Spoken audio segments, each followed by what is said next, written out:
అండి లక్ష్మీ ఫుడ్స్కి స్వాగతం. ఈరోజు మజ్జిగ పులుసు ఎలా పెట్టుకోవాలో చూపిస్తాను.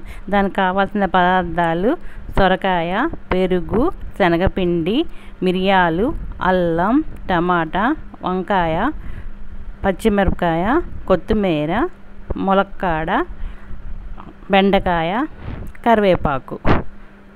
తర్వాత ఇలా ముక్కలన్నీ ఇలా కట్ చేసుకొని పెట్టుకోవాలి. ఒక గిన్నెలో పెరుగు తీసుకొని బాగా దాన్ని చిలక్కొట్టుకోవాలి.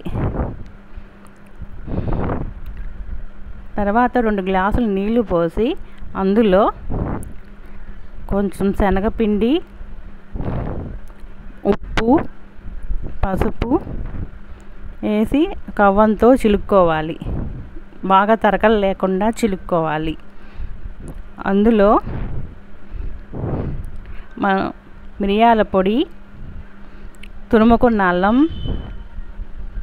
పచ్చిమిర్చి, సొరకాయ ముక్కలు, టమాటా ముక్కలు, ములక్కాడ ముక్కలు, వంకాయ ముక్కలు, కరివేపాకు, కొత్తిమీర వేసుకొని చిలుక్కోవాలి.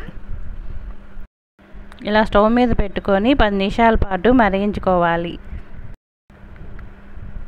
వాటిలో ఇప్పుడు బెండకాయ ముక్కలు వేయండి. ఫస్టే వేసుకుంటే అవి తొందరగా మెత్తబడిపోతాయి. ఇలా పావుగంట తర్వాత పోపేసుకొని మరిగించుకోండి. అంతేనండి, రుచికరమైన మజ్జిగ పులుసు రెడీ అయిపోయింది. Please subscribe to my channel.